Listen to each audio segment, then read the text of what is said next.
बिस्मिल्लाहिर्रहमानिर्रहीम अस्सलाम वालेकुम जी। क्या हाल है मेरे सारे दोस्तों भाइयों, ठीक हो खरीत है? लो जी दोस्तों, है माशाल्लाह सारे पकड़ते कबूतर ने ठीक हो गया। टोटल पीस ने टोटल 5 पीस जे ठीक हो गया।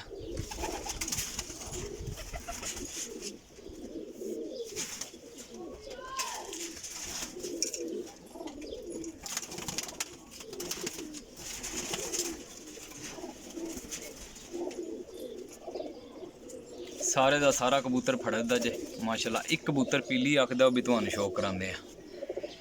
विच 2-4 बच्चे जे पट्ठियां पट्ठे जे।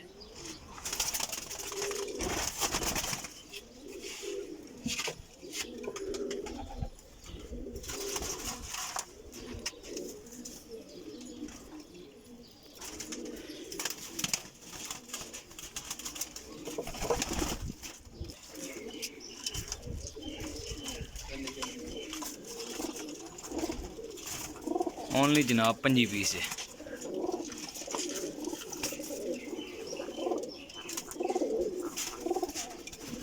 लोकेशन जेलम सराय आलमगीर जे, कारगो आल पाकिस्तान जे।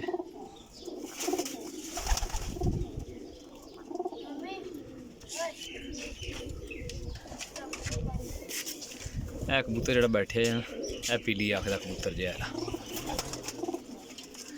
ए गहरियां अखां चिट्टा बट्ठा है।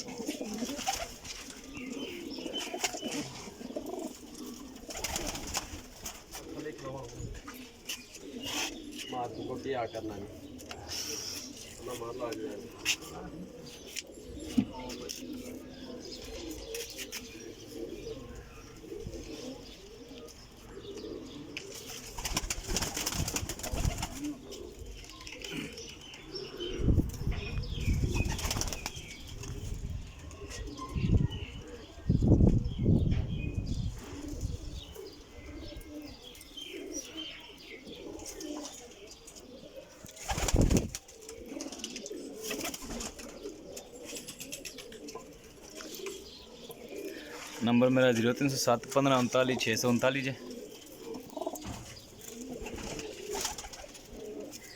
व्हाट्सएप है कॉल।